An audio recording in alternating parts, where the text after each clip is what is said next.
Boa noite, pessoal. Bem-vindos. Aquela live de 9 horas que estava programada para a gente tirar dúvidas sobre perioplástica. Então, obrigada pela presença de vocês. Eu sei que está todo mundo aí no finalzinho do dia. Alguns já jantaram, alguns estão cansados, outros não. Mas vai ser uma conversa bacana. Eu já tenho algumas perguntinhas aqui para a gente conversar. E se vocês que estão me assistindo tiverem alguma pergunta, né, e não tiveram aí tempo nem disposição de escrever essa pergunta respondendo os stories, pode mandar para mim por aqui, que se eu não responder na live hoje, eu vou anotar a pergunta e a gente responde nas próximas, tá bom? Então vai ser aí um período que eu vou dedicar no final do dia para que a gente possa fazer essa interação aqui online, tá? A gente tem feito várias interações online, então acho que essa também é uma interação importante, essa interação ao vivo, para que a gente possa conversar sobre os conteúdos que estão sendo disponibilizados, né, sobre os vídeos que eu tenho feito aí no Instagram, sobre algumas dúvidas, o pessoal fica com dúvidas mesmo. Não sei se vocês perceberam, mas tem alguns vídeos que eu publico no Instagram que são um pouco mais longos, e nesses vídeos mais longos, de 30, 40 minutos, eu explico as coisas com mais clareza, né? E quando eu publico vídeos curtos, são pedaços geralmente dessas aulas longas, até para que vocês fiquem aí motivados a assistir, tá certo? Então, muito obrigada aí pela presença de vocês. Meu amigo Ricardo Thanos está aqui. Muito obrigada, Ricardo, por sua presença, tá certo? Você acabou de perguntar aqui se você acha que existe relação entre oclusão e doenças periodontais. Sim, eu acho que sim. Na verdade, todo o sistema ele tem que estar em equilíbrio, né? Quando a gente tem a concentração de uma força, seja essa força oclusal, uma resultante de força oclusal sobre um dente que tem uma inflamação periodontal ou que não tem o periodonto saudável, a gente vai colher resultados muito complicados aí a partir dessa resultante de força. Então, é necessário um equilíbrio oclusal, é necessário investigar o paciente como um todo, né, saber tratar o nosso cliente como um ser holístico ali, onde várias questões estão acumulando em tudo que ele apresenta clinicamente para nós, né? E com relação às recessões, né, recessões gengivais, que muita gente... A literatura, na verdade, ela não tem nada conclusivo, ela não chega a nenhuma conclusão que diga assim, olha, o trauma de oclusão causa recessão. Mas o que eu observo da literatura, e eu tenho lido bastante, tenho estudado muito, é que a grande maioria dos artigos, né, que avaliam isso... não diferenciam o tipo de força oclusal que está sendo implicada num dente que tem recessão, por exemplo. Então, a gente sabe que uma força axial no eixo do dente, ela tem uma magnitude inferior a uma força oblíqua, né? E essa força oblíqua, ela depende muito da posição do dente, da rampa de desoclusão, ela depende de muitos fatores. É muito difícil avaliar isso dentro de um estudo, né? Então, eu percebo isso, que vários estudos de periodontia não diferenciam essa resultante de forças, essa incidência da força.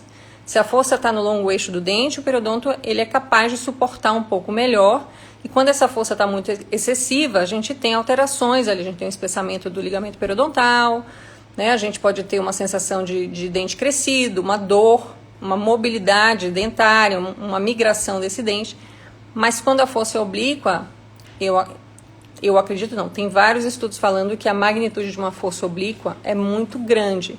Então, se a gente já perdeu a guia de caninos, está tocando pré-molares em função de grupo ou molares, a gente está tendo aí uma interferência oclusal e isso pode resultar, sim, no dente migrando para fora do envelope ósseo, né, na gengiva retraindo em função dessa força. Tá bom? Obrigada aí, Ricardo, por sua pergunta. Eu anotei aqui perguntas de outros colegas, tá certo? Então, eu vou responder em respeito aos que já tinham me mandado.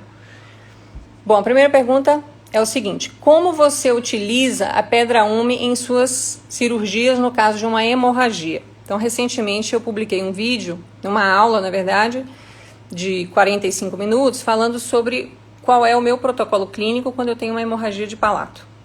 Eu não embora eu faça várias cirurgias, faço cirurgia de extração de siso, faço cirurgias periodontais de todos os tipos, eu não tenho histórico, não tenho nenhum caso de hemorragia que aconteceu comigo que não tenha sido hemorragia de palato. Então, a experiência que eu tenho com hemorragia é hemorragia de palato. E aí, na aula, eu coloquei uma listinha de passo a passo que eu faço. Então, primeiro eu comprimo a região, eu ponho 2 sugadores, o paciente vira de lado, né? Eu ponho gelo para eu poder visualizar um pouco melhor a área. Eu anestesio, geralmente com um pouco de bupivacaína naquela região para ter um pouco mais de hemostasia e enxergar se eu estou enxergando realmente de onde está brotando aquele sangramento. O paciente precisa ficar calmo, né? Então eu procuro deixar o paciente calmo. E aí eu uso a pedra Ume. Como? Na verdade, a pedra Ume ela vende em vários formatos. Ela vende em spray, ela vende em pó, ela vende em pedra. Você compra na farmácia, é super fácil de comprar, porque na verdade é um hemostático de contato. Então, as manicures utilizam, né? Se você quiser fazer a barba, por exemplo, cortou, é um hemostático de contato. E aí eu compro na farmácia, manipulo ele, quer dizer, eu pego um pouquinho daquele cristal, daquele pó, ele não é solúvel em água, ele é solúvel, na verdade ele é pouco solúvel em água, né? E aí eu ponho um pouco do anestésico, que é ácido, e aí ele vai fazer uma massa, como se fosse um líquido. Ponho isso sobre a gaze e pressiono a área operada, tá? Aí me perguntaram assim, durante a semana, professora, e se eu tiver um alvéolo sangrante, né? Um alvéolo que realmente está tendo ali uma hemorragia, não para de sangrar. Você põe o cristal dentro do alvéolo? Nunca aconteceu comigo, tá certo? Mas, aparentemente, não tem nenhuma contraindicação. Não existe nada na literatura que contraindique o uso desse vasoconstritor como sendo um vasoconstritor de contato. Aí a pessoa me perguntou assim, mas será que isso não aumenta a pressão arterial do paciente? Bom, na verdade, um paciente que está numa situação de estresse, né, de hemorragia, o paciente sabe que está tendo hemorragia, ele já está por si só com uma pressão arterial elevada por uma situação de estresse. Então, é muito importante que a gente mantenha calma, que a gente acalme o paciente, que a gente saiba que uma hemorragia dessa demora aí mais ou menos 1 hora para conter, não é rápido, independente do que você faça, tá certo? Então você vai precisar ir com calma, controlando a si mesmo, controlando sua secretária, controlando seu paciente, controlando os alunos que estão ali vendo. E muitas vezes o aluno chega para o paciente e fala, nossa, mas está sangrando muito, o que a gente vai fazer? Não pode ser assim, né? Então a gente sabe que é uma situação perfeitamente controlável e a gente que está manejando ali a situação é a gente que tem que realmente controlar aquilo. Bom, aí na aula eu falei, além da pedra Ume, então a pedra Ume é uma das coisas que eu utilizo para conter o sangramento, né? E eu poder fazer, por exemplo, uma sutura em massa, eu utilizar uma membrana de LPRF naquela região para que o paciente possa ir embora tranquilo. Muitos dentistas não utilizam concentrados sanguíneos autólogos no consultório. Eu recomendo, certo? Eu recomendo, porque numa situação de hemorragia, é uma coisa que vai solucionar a grande maioria dos seus casos e deixar você mais tranquilo, por 2 motivos. Você está colocando ali uma membrana rica ali em fatores de crescimento, né, e em fatores de coagulação mesmo, rica em plaquetas, em leucócitos, em fibrina.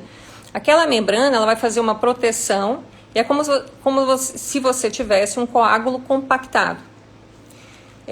Todas as vezes que eu utilizei os concentrados, principalmente a membrana de LPRF, só que a gente coloca ela sem desidratar, né? Então a gente deixa ela hidratando a área que está com a hemorragia. E aí aos poucos ela vai baixando o volume, você sutura ela naquela região e ela induz a coagulação ali. Então quando eu comecei a utilizar a membrana nesses casos, eu tive pouquíssimas situações em que demorou bastante de resolver o problema ou que o paciente retornou posteriormente num pós-operatório imediato com esse tipo de problema. Então eu recomendo, se você não deseja ter, contrate o serviço, terceirize isso. Tem tantos biomédicos, por exemplo, que fazem isso com bastante maestria. Por exemplo, para quem trabalha comigo para isso, é o Anderson Souza, que é biomédico e é professor de hemoterapias do Senac São Paulo, onde eu dou aula também. Então ele é um profissional excelente. Às vezes o meu marido, o Roger, também faz a venopunção, faz o preparo das membranas, e o Luiz, que trabalha comigo também. Então, eu, particularmente, não faço a venopunção, não faço a membrana, porque eu não tenho capacitação para isso. Eu prefiro terceirizar, eu fico mais tranquila, já que sou eu que estou operando, eu prefiro, olha, faz uma membrana de PRP para mim, faz uma membrana de LPRF, então as membranas têm indicações distintas e eu posso utilizar. Então, nas hemorragias de palato, eu recomendo que vocês tenham a pedra Umi para aquela contenção de hemorragia inicial, para que você possa enxergar, visualizar de onde é que está saindo aquele sangue. Às vezes as pessoas conseguem pinçar a artéria, eu nunca consegui pinçar a artéria, então eu não recomendo. Às vezes nessa história de você tentar pinçar a artéria, você termina macerando, né? Você termina dilacerando a região onde você está querendo visualizar a artéria. Tá? Então, a primeira coisa seria a pedra Umi, a segunda coisa seria os concentrados sanguíneos, a membrana de LPRF. Tá joia? Beleza, pessoal, vai mandando as perguntas aqui, ó. Vocês estão muito quietos. Então, só o Ricardo mesmo que mandou pergunta aqui pra mim. Magda, um beijo, querida. Você tá me vendo aí? Karine... Verônica, pedra Umi, tudo de bom. Eu gosto bastante, certo? Flávia Sader, muito bem-vinda, muito obrigada por que você está aqui. Tem mulheres maravilhosas. Vocês sabem que eu sou totalmente a favor das mulheres. Bom, pessoal, segunda pergunta me fizeram essa semana. Deixa eu ver se tem mais alguma pergunta sobre as hemorragias. Pessoal, os vídeos de conteúdo que eu tenho colocado no Instagram, eles não seguem uma sequência, obviamente, né? Mas se vocês assistirem, eles têm uma certa relação. Então, eu venho falando, por exemplo, sobre a hemorragia, eu falei um pouquinho também sobre se eu uso cimento cirúrgico ou não. Eu quero que fique claro aqui para quem está me assistindo, que tudo que eu coloco lá é aquilo que eu faço, né? O que eu faço e por que eu escolho aquela postura profissional diante do paciente, tá certo? Não significa que é a única opção ou que é a opção mais correta, não é isso. A questão é a maneira como eu faço, né? Dá certo para mim, dá certo há muitos anos, eu ensino isso para outros alunos e tenho tido sucesso. Então, eu queria que isso ficasse claro, porque o que vocês estão assistindo lá realmente é totalmente a minha realidade clínica, tá? Algumas dicas para vocês. A segunda pergunta é: quando é que o jato de bicarbonato é indicado nas profilaxias?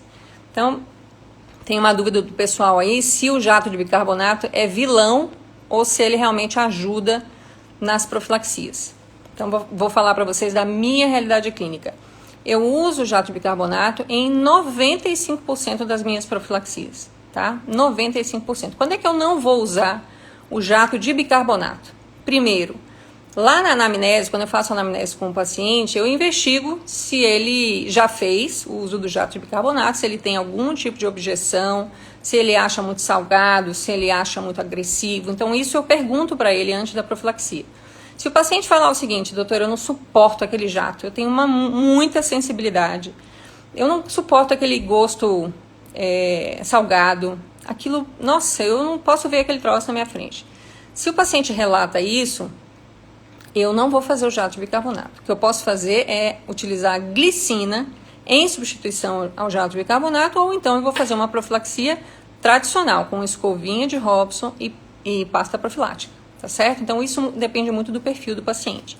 O que a gente tem em literatura sobre o jato de bicarbonato, e aí não temos muita coisa, temos algumas coisas, principalmente de trabalhos de brasileiros, falando que o jato de bicarbonato ele pode ter uma ação sobre superfícies de materiais restauradores, aumentando a rugosidade daqueles materiais, tá? E toda vez que eu tenho um aumento de rugosidade de materiais restauradores, como a resina composta, por exemplo, eu tenho perda de brilho, né? Possibilidade de acúmulo de bactéria, eu tenho possibilidade de pigmentação. Então, isso não é bom, realmente. É reversível, mas não é bom. Pode ser, por exemplo, que eu faça um jato de bicarbonato e em seguida eu faço o polimento daquela superfície de resina composta. Mas eu tenho que saber o que ele causa.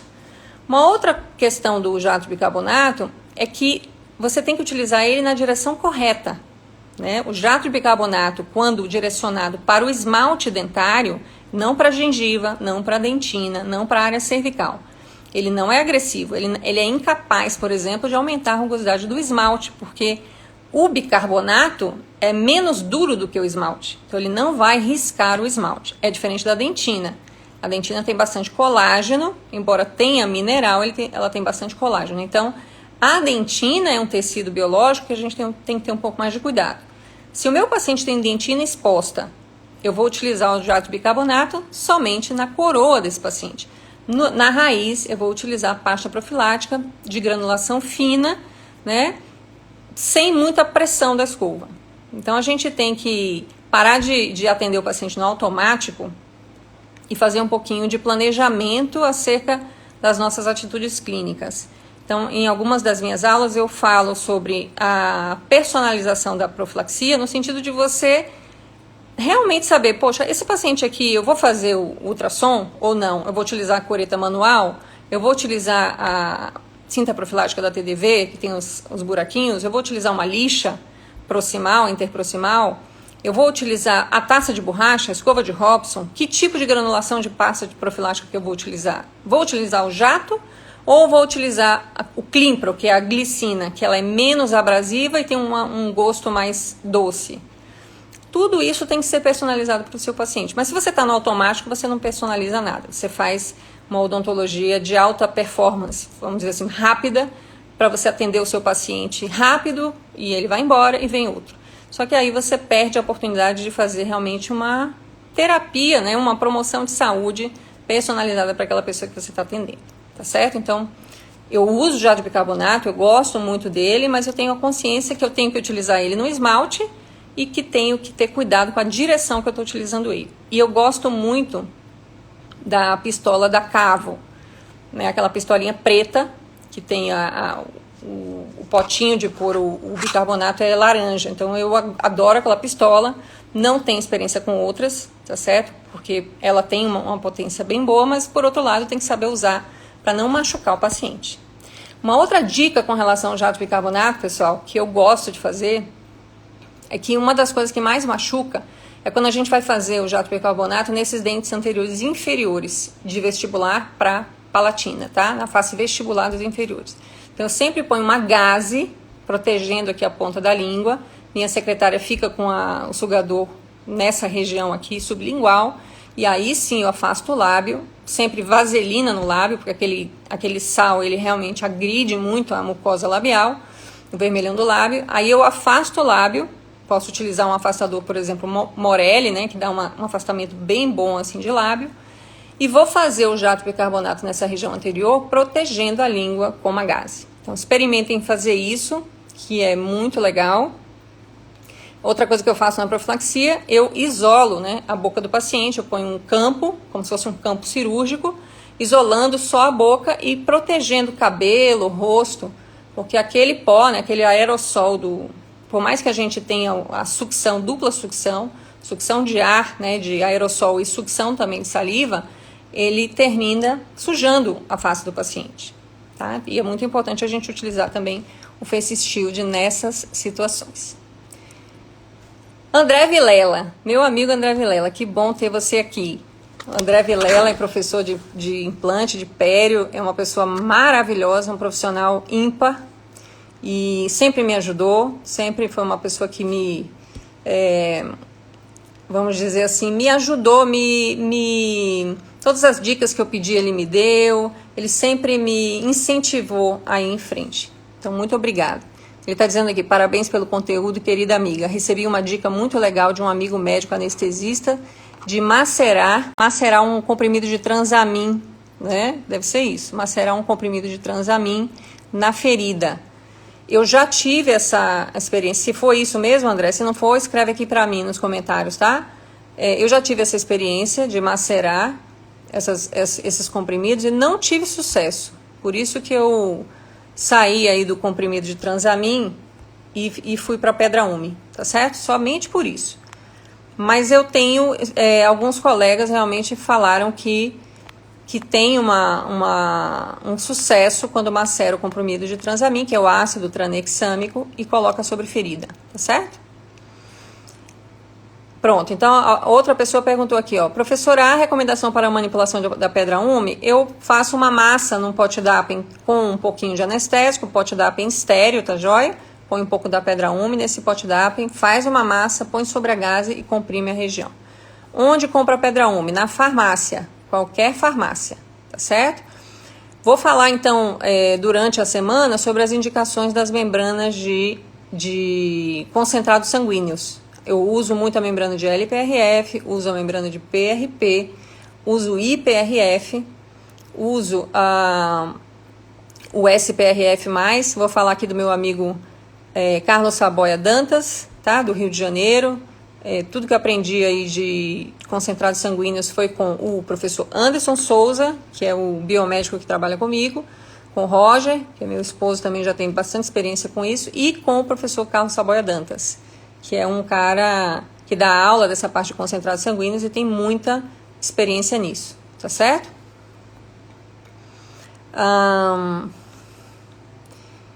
Beleza, bom. Vamos ver aqui a pergunta do outro amigo, Ítalo Fernandes. André Vilela escreveu aqui para mim, ó, macerar comprimido de Transamin sem ter o efeito colateral do Transamin. É isso mesmo, então acho que eu respondi para você, André.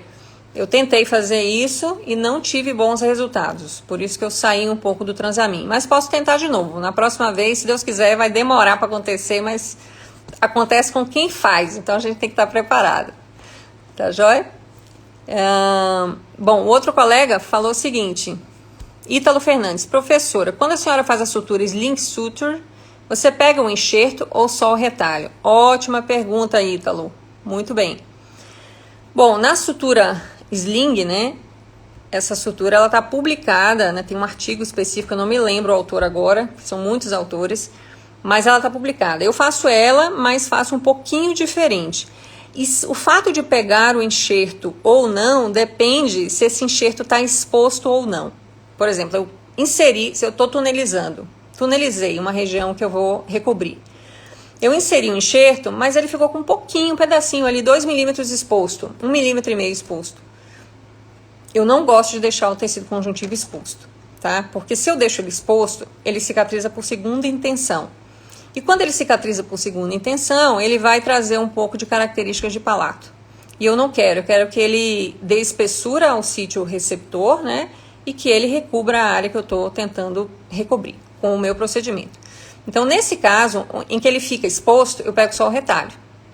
Se por acaso eu coloquei o enxerto ali no envelope ou num túnel e ele sumiu, eu perdi ele de vista, eu vou trazer ele um pouquinho para a margem e vou pegar retalho e enxerto na hora de fazer a sutura de tração coronal, que é justamente essa sutura suspensória, que é a Sling Suture. Ou também posso fazer uma sutura adesiva, prendendo a sutura no botão adesivo na face vestibular dos dentes, tá certo? Então, estou vendo aí que Ítalo tem experiência já com cirurgia plástica, ótimo. Quem não tem também é muito bem-vindo.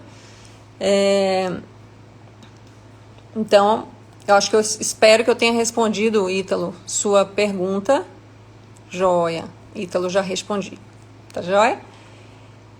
Jennifer está perguntando o seguinte, a cada quanto tempo podemos voltar a fazer a profilaxia com o bicarbonato no mesmo paciente?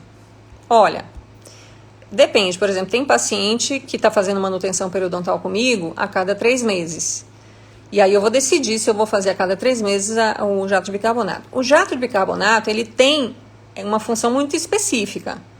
Ele vai remover, por exemplo, uma pigmentação externa, uma bactéria cromógena, por exemplo, uma pigmentação por cigarro, uma pigmentação por charuto. Tem um paciente que fuma charuto, ele tem uma pigmentação muito intensa. Para esse paciente, eu preciso usar o jato de bicarbonato mais frequentemente do que para um paciente que tem uma vida normal, não fuma, não bebe, não tem, por exemplo, não toma café, não toma vinho, ou seja, não tem um fator, né, de pigmentação externa como esse paciente do charuto tem. E aí o paciente do charuto, ele tem que ser orientado, por exemplo, a utilizar uma escova macia, mas com creme dental um pouco mais abrasivo, um pouco mais adstringente. Então, a gente tem alguns conteúdos que eu vou publicar para vocês, falando um pouco de cremes dentais, que serão muito interessantes para a gente decidir qual é o protocolo, tanto de profilaxia quanto de produtos de higiene oral que a gente vai indicar para o nosso paciente. Tá certo? Vamos lá. IMB Odontologia. Professora, região do 31, retração classe 2. Eu imagino que seja classe 2 de Miller, né? Onde eu tenho aí mantido o tecido proximal e o assoalho da recessão está em mucosa. Algum substituto de conjuntivo? A senhora tem experiência com algum biomaterial membrana? Tenho. Olha, nos casos em que eu tenho... deixa eu ver se eu consigo sair daqui. Pronto. Nos casos em que eu tenho uma recessão anterior e inferior, né, incisivo inferior, e que ela geralmente é classe 2 de Miller, isso é a experiência que eu tenho, tá? Quando eu adequo o paciente, então ele vai passar por uma profilaxia, ele vai passar por uma raspagem. Geralmente essa classe 2, na verdade, ela vira classe 3, então fique atento a isso. Classe 2 de Miller, embora a classificação de Miller para recessões ela tenha uma série de críticas, muita gente utiliza ela ainda porque é fácil de se comunicar com outros profissionais, é fácil de você observar se tem previsibilidade ou não, tá? Então, suponhamos que o dente está alinhado, que a junção semente-esmalte está mantida, que eu tenho tecido proximal preservado, ou seja, é classe 2 mesmo, de Miller, e que eu tenho o assoalho da recessão em mucosa. O que eu tenho que observar? Eu tenho que observar se esse paciente tem algum fator adicional, como um freio, por exemplo, freio labial, a inserção do freio labial pode estar alta. Eu tenho que observar se esse paciente tem um toque improtrusiva, tem um toque oclusal, uma interferência oclusal em todas as movimentações, não só em protrusiva, mas em lateralidade também. Eu tenho que observar como é a higiene desse paciente e principalmente se eu tenho tecido queratinizado nas laterais à recessão, o que provavelmente não tenho. Então é muito difícil, é muito raro, vamos dizer assim, ou é mais raro, menos comum, que o meu paciente tenha bastante tecido queratinizado nessa região anterior e inferior. Então, se ele tem tecido queratinizado, ótimo. Então, eu vou optar por uma técnica tunelizada, vou pôr um enxerto de conjuntivo, eu vou aproximar as bordas da recessão, posso fazer a técnica de Scullion. Tem várias técnicas para fazer.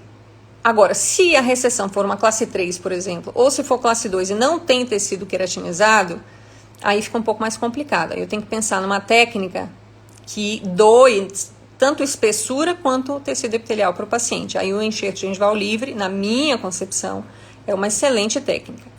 Os substitutos de enxerto gengival, conjuntivo ou livre, eles têm que ser utilizados em situações muito específicas. Então, por exemplo, eu uso a mucoderme em situações em que eu tenho tecido queratinizado já e eu preciso de um pouco de espessura. Então, a mucoderme me ajuda nisso. Nesse caso de recessão inferior, eu não usaria a mucoderme, tá? E uso membranas, por exemplo, como a mucograft ou a própria mucoderme em regiões periimplantares, onde eu preciso ganhar o tecido epitelial sozinho. Eu tenho experiência com uma outra membrana também, matriz dérmica celular, que é a Dynamatrix, que também é mais ou menos a mesma constituição e que tem um resultado excelente para ganho de tecido queratinizado. Tá joia? Pessoal, eu adorei a interação de vocês, sério mesmo. Adorei, assim, o fato de vocês estarem me assistindo nessa primeira live. O que eu queria que acontecesse é o que aconteceu aqui hoje, que vocês fizessem perguntas, muita gente mandou pergunta pelo direct. E o que eu queria dizer, eu vou fazer 10 lives, né, de segunda a sexta, essa semana e a próxima.